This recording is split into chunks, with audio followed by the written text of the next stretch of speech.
dipersembahkan oleh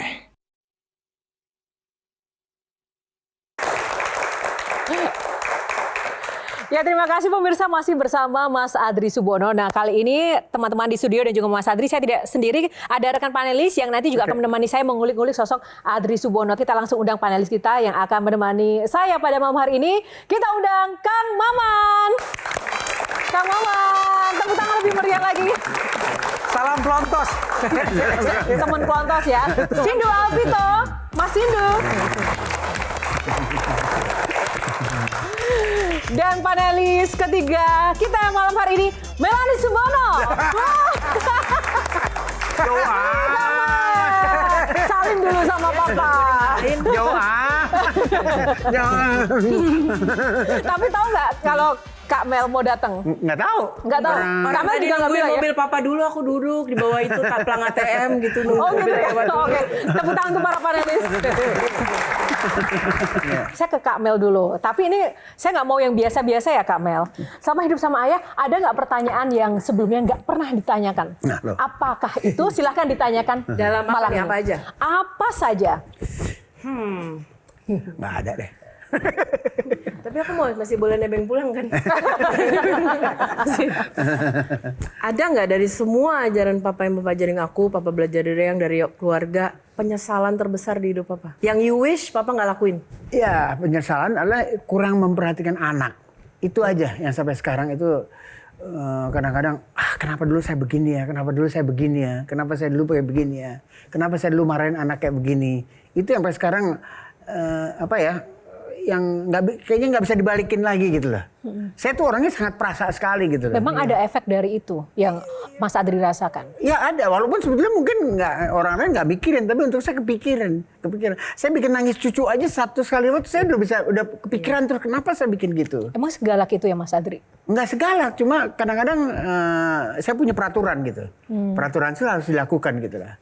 Kalau nggak dilakukan ya itu ntar ya pokoknya itu peraturan orang tua gitu. Baik, pembukaannya luar biasa, namun kita sejenak kembali ke musik lagi ya.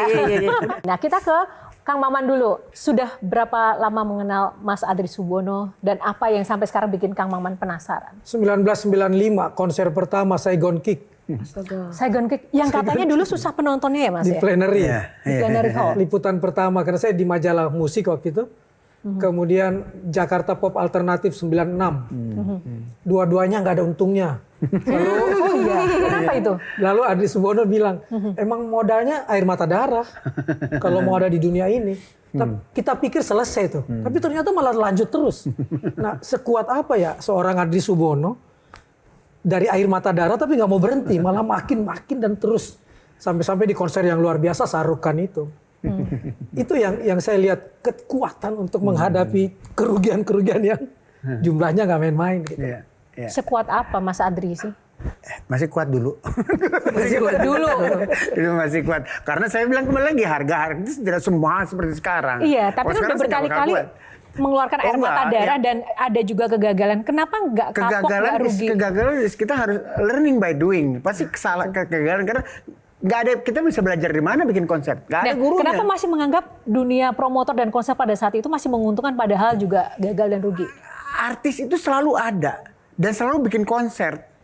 Dan pastinya kalau artis itu selalu bisa bikin keuntungan, datang ke Indonesia pasti mereka juga mau menemui fansnya dan pastinya si promotor juga pasti dapat keuntungan. Tapi kita harus belajar dulu gimana caranya kan. Dulu waktu pertama kali belajarnya saya salah. Pertama kali kesalahan saya bikin band rock itu di Plenary Hall. Ya orang kan orang bilang keder masuk situ kan. Jadi rada kok begini-gini masuknya ke Plenary Hall. Ngitung-ngitungnya masih salah segala macam kan. Itu lalu bikin di Pop Alternative Festival juga salah itu karena ya kesalahan-kesalahan kecil yang sekarang udah kita nggak buat kesalahan lagi dengan itu. Mas Indu setuju dengan itu? Iya.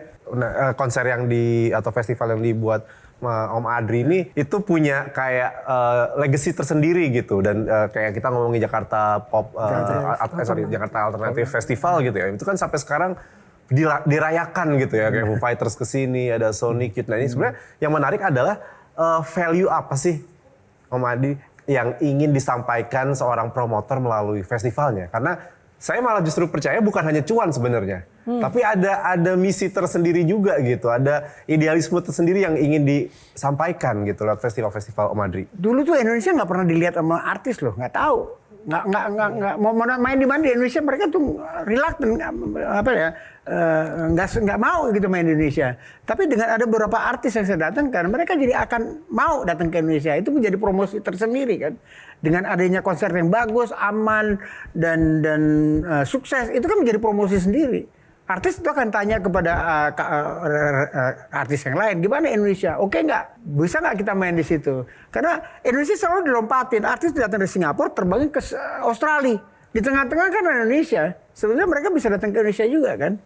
Itu yang saya pengen tarik semua ke Indonesia. Kita ada di Perth ada festival, di Jepang ada festival. Di semua negara ada festival, di Indonesia nggak ada pada waktu itu, benar-benar nggak ada. Saya rasa saya salah satu yang pertama bikin festival musik itu ya, Pop Alternative Festival itu kan, dan itu band besar sekali kayak siapa, Foo Fighter. Sekarang Foo Fighter udah sebesar apa kita nggak tahu gitu. Kak Mel, soal musik nih, ke Papa mau nanya apa? Apa mimpi Papa sampai Papa menjadi orang yang, aku nggak tahu, koreksi ya kalau salah ya, yang pertama kali memang menyetarakan. Bukan cuman bawa artis Indonesia jadi pembuka ya, tapi karena aku yang mengerjakan ridernya dan apa sih gamanya, treatmentnya bener-bener sama. Bener-bener sama, kalau si A di-treat begini, maka artis Indonesia harus di-treat begini. Pada saat itu kan belum. Bener-bener ngebawa apa sih yang Papa pengen? Kenapa berani? Kenapa enggak gitu? Saya udah keluarkan duit sekian banyak untuk si artis. Itu nanti ada artis Indonesia kita bisa angkat. Dia juga bisa belajar juga dari apa yang dilakukan oleh si artis yang kita datangkan gitu juga kan. Dan sebetulnya gampang kan. Kita udah keluar modal segini, ini modal yang artis Indonesia juga datang ke sini nggak sebesar kalau kita datang artis luar negeri, karena kita nggak bayar pesawat segala macam. Tapi dengan kita menyetarakan mereka juga bisa belajar kan. Artis asing itu disiplin loh. Sangat tertib dalam melakukan kerjaannya dia dan mengikuti riders sih, walaupun ada 1-2 yang nakal. Saya selalu menempatkan artis Indonesia sebagai opening act biasanya. Artis bukan, walaupun kita dibatasin artis Indonesia boleh menyanyi berapa lagu gitulah. Pada waktu Pop Alternative Festival memang mereka bilang tidak boleh banyak artis Indonesia yang tidak boleh banyak lagu artis Indonesia boleh nyanyi gitu kan. Nah, tapi yang penting harus ada Indonesia di panggung gitu ya. Kamar saya, meja tulis itu saya menghadap ke jendela sehingga saya bisa lihat apa yang terjadi. Jadi waktu bom merek itu kebetulan saya lagi sakit asam urat.